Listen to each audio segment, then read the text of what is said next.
സുബോധമുള്ള ഒരു വ്യക്തിക്ക് ജീവിതം യഥാർത്ഥത്തിൽ ആസ്വദിക്കുവാൻ കഴിയുന്നത് വിശുദ്ധമായി ജീവിക്കുവാൻ തുടങ്ങുമ്പോൾ മാത്രമാകുന്നു. അശുദ്ധി ആസ്വദിക്കുവാൻ ശ്രമിക്കുന്നത് പ്രകൃതി വിരുദ്ധമാണ് എന്ന് ഞാൻ പറഞ്ഞാൽ അതല്ലേ വാസ്തവം? നമുക്ക് ചിന്തിക്കാം.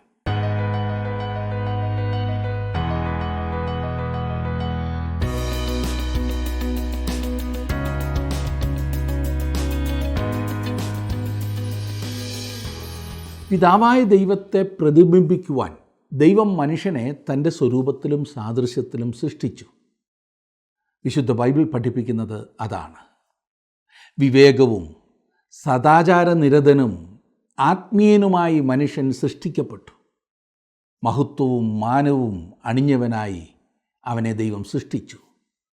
മനുഷ്യൻ നിരന്തരം ദൈവവുമായുള്ള അടുത്ത സ്നേഹബന്ധത്തിൽ ജീവിതം ആസ്വദിച്ചു എന്ന് ബൈബിൾ പഠിപ്പിക്കുന്നു. മനുഷ്യന് ആവശ്യമായതെല്ലാം ദൈവം അവന് സൃഷ്ടിച്ച് നൽകി. എന്നാൽ തന്നിഷ്ടത്തിന് പോകുവാൻ തീരുമാനിച്ച മനുഷ്യന് അവൻ്റെ നിഷ്കളങ്കത്വം നഷ്ടപ്പെട്ടു എന്ന് മാത്രമല്ല, അവൻ കുറ്റക്കാരനുമായി തീർന്നു. വിശുദ്ധനായ ദൈവവുമായി ബന്ധപ്പെടുവാൻ കഴിയാത്തതുപോലെ മനുഷ്യൻ അശുദ്ധനായി തീർന്നു. ദൈവത്തിൽ നിന്നും അകന്നു പോയതിനാൽ ആത്മീയമായി അവൻ മരിച്ച അവസ്ഥയിലായി, പിശാചിനടിമയായി. നമുക്കുണ്ടായിട്ടുള്ള ഏറ്റവും വലിയ നഷ്ടം എനിക്ക് തോന്നുന്നു നമുക്കുണ്ടായിരുന്ന വിശുദ്ധ ഹൃദയം നഷ്ടപ്പെട്ടു എന്നതത്രേ. എന്നാൽ കർത്താവായ യേശുക്രിസ്തുവിൽ വിശ്വസിക്കുന്നവർക്ക് ദൈവം ഒരുക്കിയ രക്ഷ നമ്മുടെ സകല ആവശ്യങ്ങളും, പ്രത്യേകിച്ച് ഒരു വിശുദ്ധ ഹൃദയം തന്നെ നമ്മിൽ സൃഷ്ടിക്കുവാൻ മതിയായതാണ്. അങ്ങനെ ദൈവത്തിൻ്റെ വലിയ രക്ഷാ പദ്ധതിയിൽ തൽക്ഷണമായ വിശുദ്ധീകരണവും പടിപടിയായുള്ള വിശുദ്ധീകരണവുമുണ്ട്. ഒരുവൻ ക്രിസ്തുവിൽ വിശ്വസിച്ച് തൻ്റെ പാപങ്ങളെ ദൈവത്തോട് ഏറ്റുപറയുമ്പോൾ ദൈവം അവൻ്റെ പാപങ്ങളെ ക്ഷമിച്ച് അവനെ വിശുദ്ധീകരിക്കുന്നു, വിശുദ്ധനായി പ്രഖ്യാപിക്കുന്നു. പാപം മനുഷ്യനെ സമൂലം ബാധിച്ചിരിക്കുന്നതിനാൽ നമ്മുടെ പാപപ്രവർത്തനങ്ങളെക്കാൾ നമ്മുടെ പാപപ്രകൃതത്തിനാകുന്നു മാറ്റം ഉണ്ടാകേണ്ടത്. പാപം ക്ഷമിക്കപ്പെട്ടാൽ മാത്രം പോരാ, അത് മരിക്കണം, അതിനെ മരിപ്പിക്കണം. പരിശുദ്ധാത്മാവിനെ അനുസരിക്കുന്നതിലൂടെ ദിനംതോറും ഉണ്ടാകുന്ന അനുഭവമാണ് ഈ പറഞ്ഞ മരിപ്പിക്കൽ അല്ലെങ്കിൽ ക്രൂശീകരണം. അതിനായി നമ്മെ അശുദ്ധമാക്കുന്നതെന്തെന്നും അതിൽ നിന്നുള്ള മോചനം എപ്രകാരം സാധിക്കാം എന്നും നാം അറിയണം. എന്നിട്ട് നാം അനുസരിക്കണം. യേശുവിൻ്റെ സമയത്തെ പരീശ മതം പഠിപ്പിച്ചത് അശുദ്ധി വെളിയിൽ നിന്നും അകത്തേക്ക് പ്രവേശിക്കുന്നു, അതുകൊണ്ട് നാം പുറമേ ശുദ്ധിയുള്ളവരായാൽ യഥാർത്ഥത്തിൽ വിശുദ്ധരാകുമെന്നത്രേ. മണ്ടത്തരവില്ലേ? അതിനവർ അനേകം ആചാരങ്ങളും അനുഷ്ഠാനങ്ങളും ഏർപ്പെടുത്തി. എന്നിട്ട് അതെല്ലാം മനുഷ്യൻ്റെ മേൽ അടിച്ചേൽപ്പിച്ചു. ക്രിസ്തുവിൽ വിശ്വസിച്ചു വന്ന അനേകം യഹൂദ മതാനുസാരികളും ഒരു വിധത്തിൽ ഇതേ ചിന്താഗതിക്കാർ ആയിരുന്നു. രക്ഷിക്കപ്പെടുവാൻ കൃപ മാത്രം മതി. പക്ഷേ കൃപയെ നാം മതപരമായ ആചാരങ്ങളിലൂടെയും അനുഷ്ഠാനങ്ങളിലൂടെയും സമ്പാദിക്കേണ്ടതുണ്ട് എന്ന് ഈ യഹൂദ മതാനുസാരികൾ പഠിപ്പിച്ചു. ഗലാത്യ ലേഖനത്തിൽ വിശുദ്ധ പൗലോസ് യഥാർത്ഥ സ്വാതന്ത്ര്യത്തിനുള്ള അഥവാ വിശുദ്ധിക്കുള്ള മാർഗം പറഞ്ഞു തരുന്നു. അത് നമ്മിൽ സ്വതവേ ഉണ്ടാകുന്നത് അല്ല, ജഡത്തിൻ്റെ താല്പര്യങ്ങൾ ആണ് സ്വതവേ ഉണ്ടാകുന്നത്. പരിശുദ്ധാത്മാവിനെ അനുസരിക്കുവാൻ തീരുമാനിക്കുന്നതിൽ നാം ആത്മാവിൻ്റെ ഫലമുള്ളവരായി മാറും. പൗലോസ് പറയുകയാണ്, ക്രിസ്തീയ ജീവിതം ജീവിക്കുവാൻ കഴിയുന്ന ഒരേ ഒരു മാർഗം പരിശുദ്ധാത്മാവിൻ്റെ ശക്തിയിലാണ്. വിശുദ്ധീകരണം അങ്ങനെയാണ് സംഭവിക്കുന്നത്. ഈ ശക്തി നമ്മളിൽ സ്വാഭാവികമായിട്ടല്ല. അതുകൊണ്ടാണ് നമ്മുടെ ശരീരം പരിശുദ്ധാത്മാവിൻ്റെ മന്ദിരമായി മാറുന്നത്. പരിശുദ്ധാത്മാവിനെ നമുക്ക് ലഭിക്കുന്നത് രക്ഷിക്കപ്പെടുമ്പോഴാണ്, അല്ലാതെ പിന്നീട് എപ്പോഴെങ്കിലുമല്ല. അങ്ങനെ വരുമ്പോൾ നമുക്ക് ആ ശക്തിയിൽ ജീവിക്കാൻ സാധിക്കാതെ വരുമല്ലോ. പരിശുദ്ധാത്മാവ് നീങ്ങുന്ന പാതയിൽ നാം നടക്കുമ്പോൾ നാം ആത്മാവിൽ നടക്കുന്നവരാകും. അങ്ങനെ ആത്മാവിൻ്റെ ഫലം പുറപ്പെടുവിക്കുന്നവരാകും. ഈ അതിപ്രധാന ചിന്ത പൗലോസ് വിവരിക്കുന്നത് നമുക്കൊന്ന് ശ്രദ്ധിക്കാം. ഗലാത്യ ലേഖനം 5-ാം അധ്യായത്തിൻ്റെ 15 വാക്യം വരെ നാം ചിന്തിച്ച് കഴിഞ്ഞിരുന്നു. ഇന്ന് 16 മുതൽ 23 വരെയുള്ള വാക്യങ്ങൾ നാം ചിന്തിക്കാൻ പോകുകയാണ്. അതിപ്രധാനപ്പെട്ട ആത്മാവിൻ്റെ ഫലത്തെക്കുറിച്ചും മറ്റും പറയുന്ന ഈ ഭാഗം ശ്രദ്ധിച്ച് കേട്ടാട്ടെ. ഗലാത്യലേഖനം 5 അധ്യായത്തിൻ്റെ 16 വാക്യം.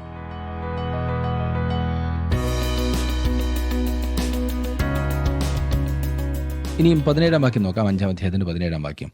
ജഡാഭിലാഷം ആത്മാവിനും ആത്മാഭിലാഷം ജഡത്തിനും വിരോധമായിരിക്കുന്നു. നിങ്ങൾ ഇച്ഛിക്കുന്നത് ചെയ്യാതെ വണ്ണം അവ തമ്മിൽ പ്രതികൂലമല്ലോ. ഇനിയും പറയുന്നത് പോലെ തർജ്ജിമ ചെയ്താൽ ഇവിടുത്തെ അർത്ഥം കുറെ കൂടി വ്യക്തമാകും. ജഡം ആത്മാവിനോട് പോരാട്ടത്തിലാണ്, ആത്മാവ് ജഡത്തോടും പോരാട്ടത്തിലാണ്. ഇവ ഒന്നൊന്നോട് വിപരീതവുമാണ്. അങ്ങനെ നിങ്ങൾ ചെയ്യുവാൻ ആഗ്രഹിക്കുന്ന കാര്യങ്ങൾ നിങ്ങൾക്ക് ചെയ്യുവാൻ കഴിയാതെ പോകുന്നു. അതെ, പഴയ സ്വഭാവം ചെയ്യുവാൻ ആഗ്രഹിക്കുന്ന കാര്യങ്ങൾ, ഇത് വളരെ പ്രധാനപ്പെട്ട സംഗതിയാകുന്നു.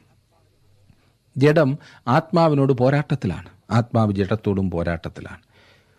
ഒരു ദൈവപൈതലിനുള്ളത് പുതിയ സ്വഭാവമാകുന്നു. നമ്മുടെ കർത്താവ് നിക്കോദെമോസിനോട് പറഞ്ഞപ്പോൾ അർത്ഥമാക്കിയത് അതത്രേ. ജഡത്താൽ ജനിച്ചത് ജഡമാകുന്നു, ആത്മാവിനാൽ ജനിച്ചത് ആത്മാവാകുന്നു എന്ന്. യോഹന്നാന്റെ സുവിശേഷം 3 അധ്യായത്തിൻ്റെ 6 വാക്യം. ഒരു വിശ്വാസിക്ക് ഇപ്പോഴും ജഡത്തിൻ്റെതായ പഴയ സ്വഭാവമുണ്ട്. ഈ ആയുസ്സിൽ അവൻ അതിൽ നിന്നും വിമുക്തനാകുകയുമില്ല. പഴയ സ്വഭാവത്തിൽ നിന്നും വിടുതൽ പ്രാപിക്കുവാൻ കഴിയുമെന്നുള്ള ആശയം അബദ്ധമാകുന്നു. യോഹന്നാൻ പറഞ്ഞു, നമുക്ക് പാപമില്ല എന്ന് പറഞ്ഞാൽ നമ്മെ തന്നെ വഞ്ചിക്കുന്നു, സത്യം നമ്മിൽ ഇല്ലാതെയായി എന്ന്. യോഹന്നാൻ്റെ 1 ലേഖനം 1 അധ്യായം 8 വാക്യം. എന്നെ ശ്രദ്ധിക്കുന്ന പ്രിയ സുഹൃത്തെ, സത്യം താങ്കളിലില്ല എങ്കിൽ താങ്കൾ ഒരു കള്ളനായിരിക്കണമില്ലേ? അത് പൂർണ്ണനെന്ന് സ്വയം വീമ്പിളക്കുന്ന ഒരു വ്യക്തിയെ ഒരു കള്ളൻ എന്ന അവസ്ഥയിലാക്കി തീർക്കുന്നു. നമുക്ക് 2 സ്വഭാവങ്ങളുണ്ട്, പഴയതും പുതിയതും. അതത്ര റോമലേഖനത്തിൻ്റെ അവസാന ഭാഗത്ത് പൗലോസ് വിവരിക്കുന്നത്. 2 സ്വഭാവങ്ങളുടെ സംഘർഷം പൗലോസ് അനുഭവിച്ചതായി നാം കാണുന്നു. അനേകം ദൈവമക്കളും അവരുടെ അനുഭവവും ഇതുതന്നെയായിരുന്നു. ജഡം ആത്മാവിനെതിരെ പോരാട്ടത്തിലാണ്, ആത്മാവ് ജഡത്തിനെതിരെ പോരാട്ടത്തിലാണ്. അതുകൊണ്ട് നമുക്ക് ആഗ്രഹമുള്ള കാര്യങ്ങൾ ചെയ്യുവാൻ നമുക്ക് പലപ്പോഴും സാധിക്കുന്നില്ല. പുതിയ സ്വഭാവം പഴയ സ്വഭാവത്തോട് മറുതലിക്കുന്നു. അവ അന്യോന്യം എതിരാണ്, അവ അന്യോന്യം പോരാട്ടത്തിലാണ്. അതേ സുഹൃത്തെ, താങ്കളുടെ ജീവിതത്തിൽ ഇത് അനുഭവിച്ചിട്ടുണ്ടോ? സ്വയം അതിനൊരു മറുപടി പറഞ്ഞാൽ മതിയാകും. പല സമയത്തും എൻ്റെ ഈ പഴയ സ്വഭാവം കർത്താവിൽ നിന്നും ദൂരെ പോകുവാനാണ് ആഗ്രഹിക്കുന്നത്. ഈ അനുഭവം താങ്കൾക്കുണ്ടായിട്ടുണ്ടാകുമല്ലോ. അതേസമയം തന്നെ കർത്താവിനെ ആരാധിക്കുവാൻ, സ്നേഹിക്കുവാൻ കൊതിക്കുന്ന ഒരു ഹൃദയവും എനിക്കുണ്ട്. ഏതൊരു വിശ്വാസിയിലും ഈ 2 സ്വഭാവങ്ങളുമുണ്ട്. ഞാൻ ആത്മാവിലാണോ നടക്കുന്നത് എന്ന് ഉറപ്പായി പറയുവാൻ എനിക്കറിയില്ല എന്ന് പറയുന്ന അനേകരുണ്ട്. ഈ കാര്യത്തിൽ നിങ്ങളെ തന്നെ ചതിക്കരുതേ. ഈ പറഞ്ഞ കാര്യം നിങ്ങൾക്ക് ഉറപ്പാക്കുവാൻ സാധിക്കുന്നതാണ്. അവ പൗലോസ് ഇവിടെ എടുത്തു പറഞ്ഞിരിക്കുന്നു. നിങ്ങളൊന്നും വിട്ടുപോകാതിരിക്കുവാൻ ഇവിടെ എല്ലാം വ്യക്തമാക്കിയിരിക്കുകയാണ്. 18 വാക്യം. ആത്മാവിനെ അനുസരിച്ച് നടക്കുന്നുവെങ്കിൽ നിങ്ങൾ ന്യായപ്രമാണത്തിന് കീഴുള്ളവരല്ല. ദൈവത്തിൻ്റെ പരിശുദ്ധാത്മാവ് നമ്മെ ഉന്നതമായ ഒരു സ്ഥാനത്തേക്ക്, ഒരു അവസ്ഥയിലേക്ക് കൊണ്ടുവരും. ജഡത്തിൻ്റെ പ്രവൃത്തികൾ എന്തൊക്കെയാകുന്നു എന്ന് തുടർന്ന് പൗലോസ് വ്യക്തമാക്കുന്നു. 19 മുതൽ 21 വരെയുള്ള വാക്യങ്ങൾ.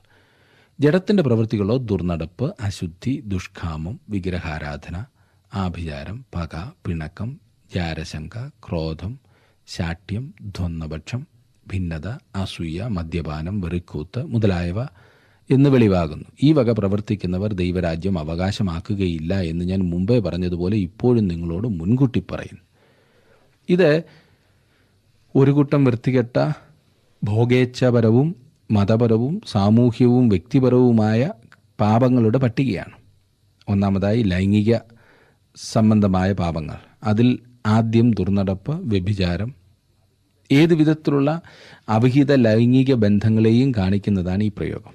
വിവാഹത്തിന് മുൻപോ വിവാഹബന്ധത്തിന് പുറത്തോ ഉള്ള എല്ലാ ലൈംഗിക ബന്ധങ്ങളും വ്യഭിചാരമാകുന്നു, അത് ദുർനടപ്പാകുന്നു. ലൈംഗിക സംബന്ധമായി പറഞ്ഞിട്ടുള്ള പാപങ്ങളിൽ രണ്ടാമത്തേത് അശുദ്ധിയാണ്. അസ്വാഭാവികമായ മാർഗങ്ങളിലൂടെ ലൈംഗിക സംതൃപ്തിക്ക് ശ്രമിക്കുന്നതാണ് അശുദ്ധി. ഒരു വ്യക്തിയെ അശുദ്ധനാക്കുന്ന ഹൃദയത്തിൻ്റെയും മനസ്സിൻ്റെയും വൃത്തികേടുകൾ, അതെ, അശുദ്ധനായ ഒരു വ്യക്തി എല്ലാ കാര്യങ്ങളിലെയും വൃത്തികേടുകൾ മാത്രം കാണുന്നു.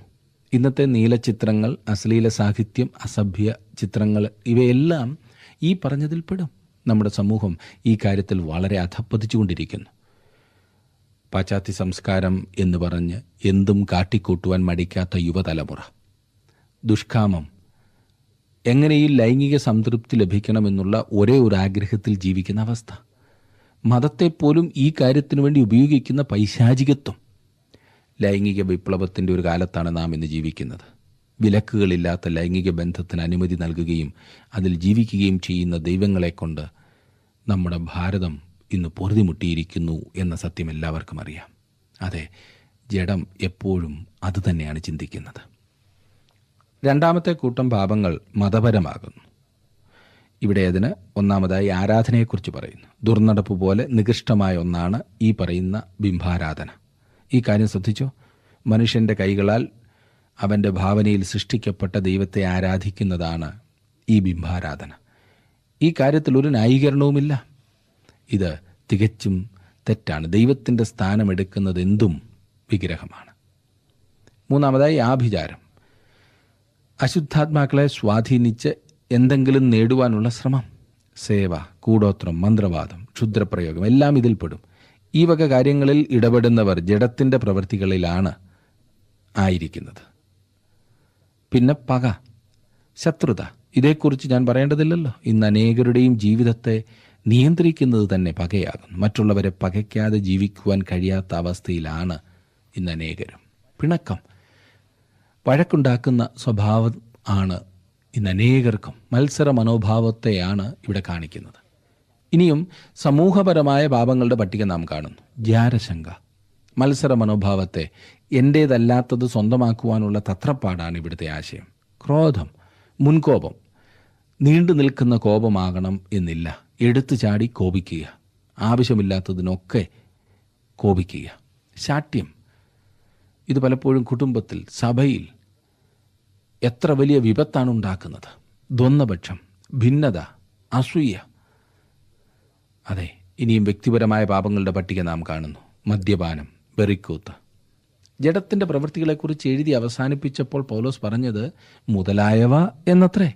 അതിൻ്റെ അർത്ഥം അവന് വേണമായിരുന്നെങ്കിൽ കുറെ കൂടി കൂടുതൽ സൂചിപ്പിക്കാമായിരുന്നു എന്നത്രേ. വലിയൊരു പട്ടിക ഉണ്ടാക്കാമായിരുന്നു.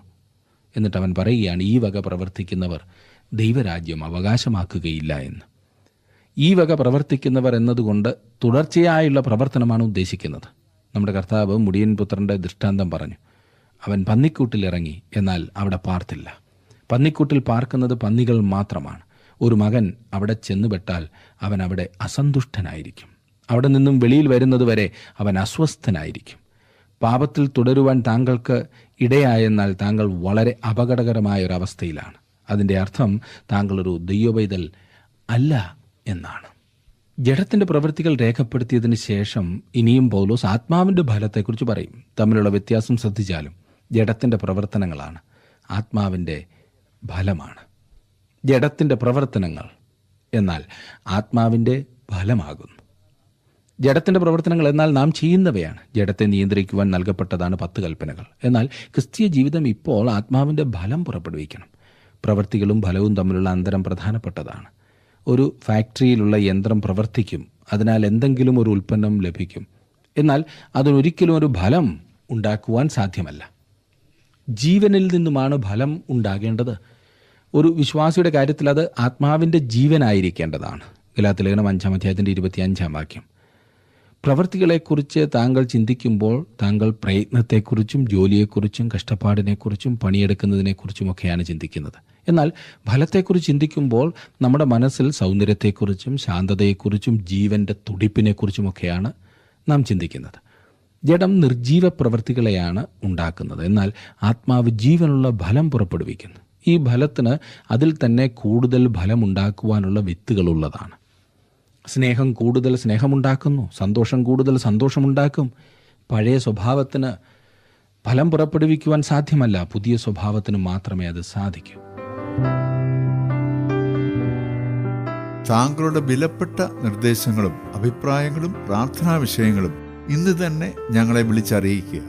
വിളിക്കേണ്ട നമ്പർ 8281384455.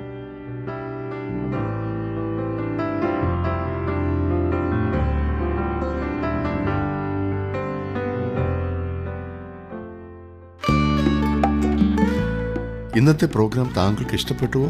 എങ്കിൽ ഉടൻ തന്നെ ഞങ്ങൾക്കൊരു മിസ് കോൾ തരിക. അടുത്ത വിജയി ഒരുപക്ഷെ താങ്കളായിരിക്കാം.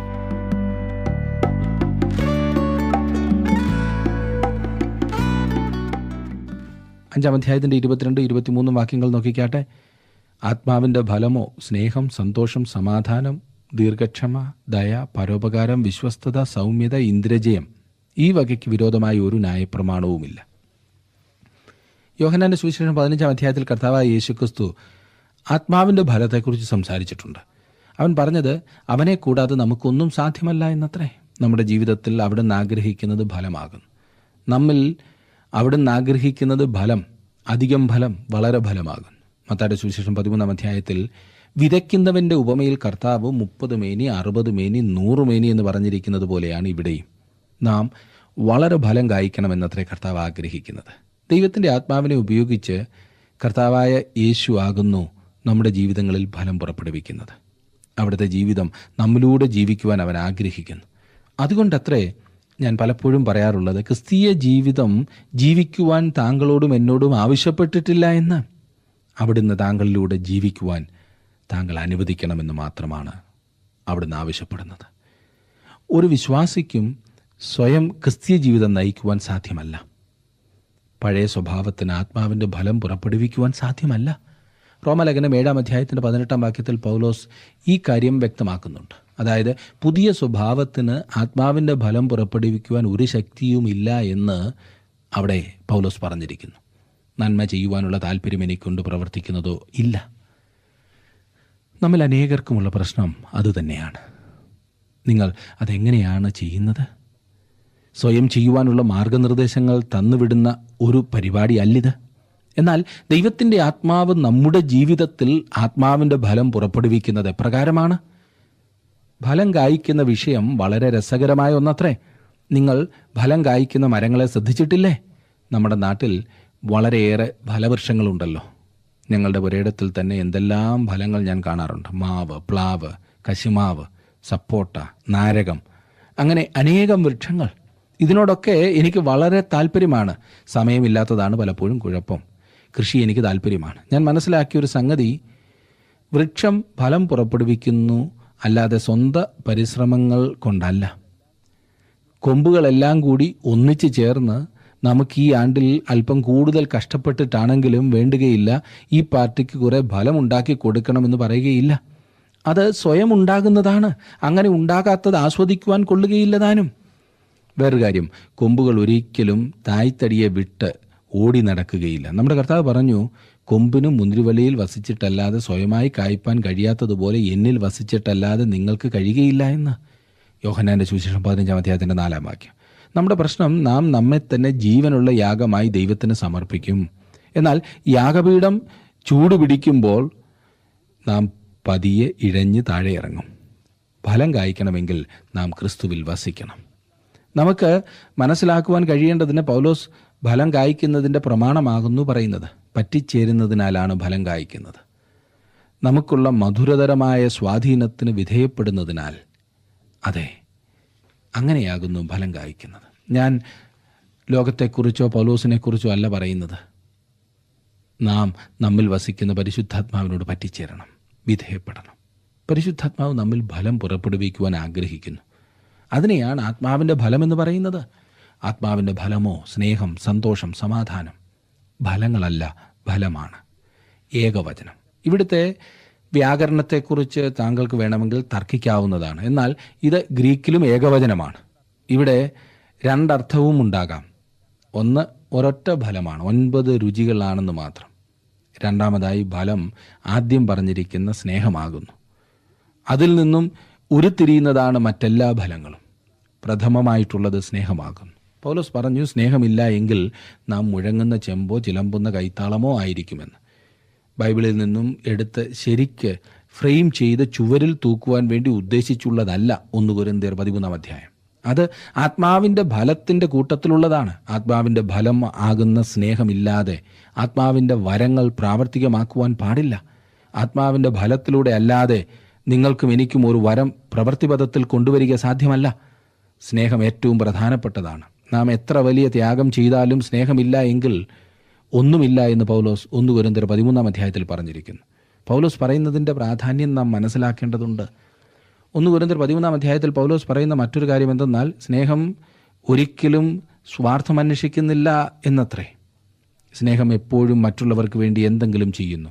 ആത്മാവിൻ്റെ വരം എല്ലായ്പ്പോഴും പൊതുപ്രയോജനത്തിനായിരിക്കണം. അത് സഭയിൽ പ്രാവർത്തികമാക്കേണ്ടതുണ്ട്. അത് എല്ലാ വിശ്വാസികളോടുമുള്ള ആത്മാവിൻ്റെ പ്രത്യക്ഷമായ പ്രവർത്തനമാകുന്നു. എല്ലാ വിശ്വാസികൾക്കും ഓരോ വരമെങ്കിലും ഉണ്ട്. അത് വിശ്വാസികളുടെ കൂട്ടമാകുന്ന സഭയുടെ പ്രയോജനത്തിനായി ഉപയോഗിക്കേണ്ടതാണ്. എൻ്റെ കണ്ണുകൾ പ്രവർത്തിക്കുന്നത് എൻ്റെ ശരീരത്തിലെ മറ്റ് അവയവങ്ങളുടെ പ്രയോജനത്തിനായിട്ടാണ്. അവ എൻ്റെ ശരീരത്തെ ശരിയായ ദിശയിലേക്ക് നയിക്കുന്നു. അവ വളരെ പ്രധാനപ്പെട്ടതാണ്.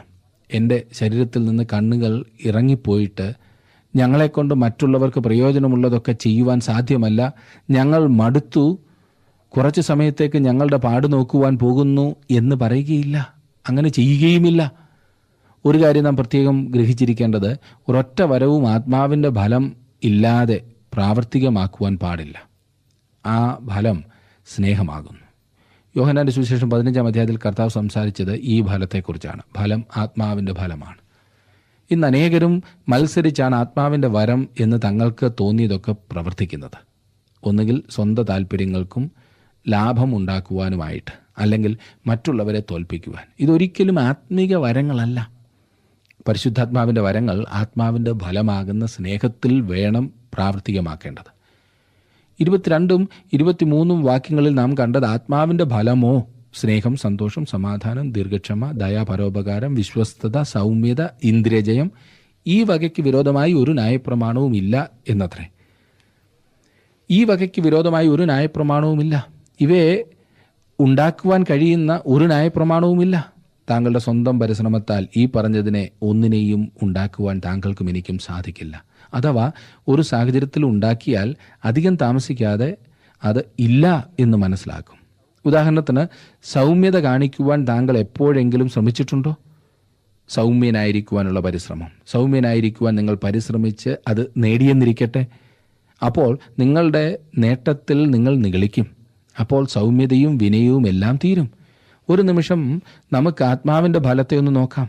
ഇത് വിശ്വാസികളുടെ ജീവിതത്തെ പ്രദർശിപ്പിക്കുന്നതായിരിക്കണം. ആത്മാവിൻ്റെ ഫലം. ഞാൻ ആരെയും വിധിക്കുവാൻ ആഗ്രഹിക്കുന്നില്ല, എന്നാൽ ഫലത്തെ പരിശോധിക്കുവാൻ ഞാൻ ആഗ്രഹിക്കുന്നു.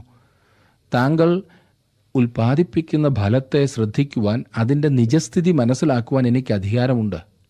ചോദ്യം, താങ്കൾ താങ്കളുടെ ജീവിതത്തിൽ ഏതെങ്കിലും വിധത്തിലുള്ള ഫലം പുറപ്പെടുവിക്കുന്നുണ്ടോ എന്നത്രേ. ഒരു കാര്യം പ്രത്യേകം ഓർക്കേണ്ടത്, താങ്കളൊരു വിശ്വാസിയാകുന്നുവെങ്കിൽ താങ്കളുടെ ഹൃദയത്തിലും ജീവിതത്തിലും സ്നേഹമുണ്ടായിരിക്കണം. എന്നാൽ സുഹൃത്തെ, താങ്കളുടെ ജീവിതത്തിൽ ജഡത്തിൻ്റെ പ്രവൃത്തികളായ ലൈംഗിക പാപങ്ങളുണ്ടെങ്കിൽ യഥാർത്ഥ സ്നേഹം എന്തെന്ന് നിങ്ങൾക്ക് ഒരിക്കലും അറിയുവാൻ കഴിയുകയില്ല. സന്തോഷമെന്ന ഫലം താങ്കളുടെ ജീവിതത്തിൽ ഉണ്ടായിരിക്കണം എന്ന് ദൈവം ആഗ്രഹിക്കുന്നു.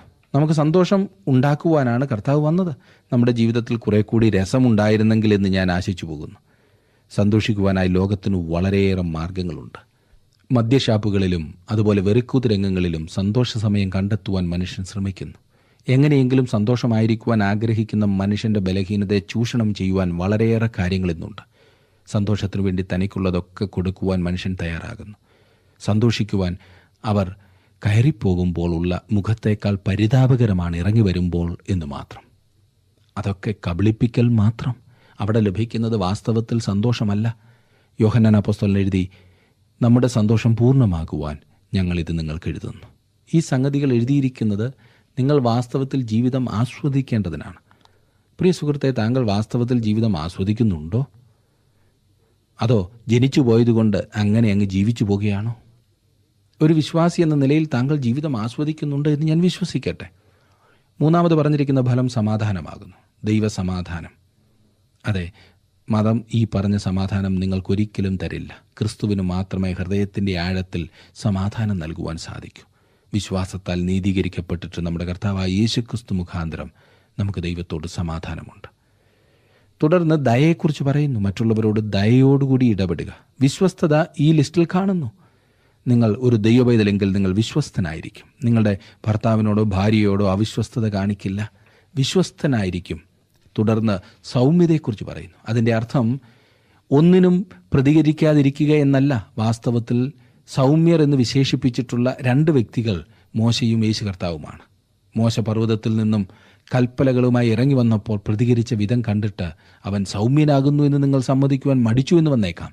എന്നാൽ അവൻ സൗമ്യനായിരുന്നു. ഒടുവിലായി ഇന്ദ്രിയജയത്തെക്കുറിച്ച് പറയുന്നു. അത് സ്വയനിയന്ത്രണമാകുന്നു. അനേകരും സ്വയനിയന്ത്രണം നഷ്ടപ്പെട്ടവരായി ജീവിക്കുന്നു. അങ്ങനെയുള്ളവർ സുബോധമില്ലാത്തവരാണ്. തങ്ങളുടെ ഇന്ദ്രിയങ്ങൾക്ക് അഥവാ വികാരങ്ങൾക്ക് അടിമപ്പെട്ടുള്ള ജീവിതം വിവേകശൂന്യമായിട്ടുള്ള ജീവിതമാണ്. നമ്മുടെ ജീവിതത്തിൽ ആത്മാവിൻ്റെ ഫലമുണ്ടോ എന്ന് ഒന്ന് പരിശോധിക്കുക. ആത്മാവിൻ്റെ ഫലം നമ്മിലുണ്ടാകുവാൻ നാം ആത്മാവിനെ അനുസരിച്ച് നടക്കണം. എന്നെ ശ്രദ്ധിക്കുന്ന നിങ്ങളെല്ലാവരും ഇപ്പോൾ കേൾക്കുന്ന ഈ വചനത്താൽ പരിശുദ്ധാത്മാവിന് പൂർണ്ണമായും വിധേയപ്പെട്ട് ജീവിക്കുവാൻ ഇടയാകട്ടെ എന്ന് ഞാൻ പ്രാർത്ഥിക്കുന്നു. ദൈവം നിങ്ങളെ അനുഗ്രഹിക്കട്ടെ.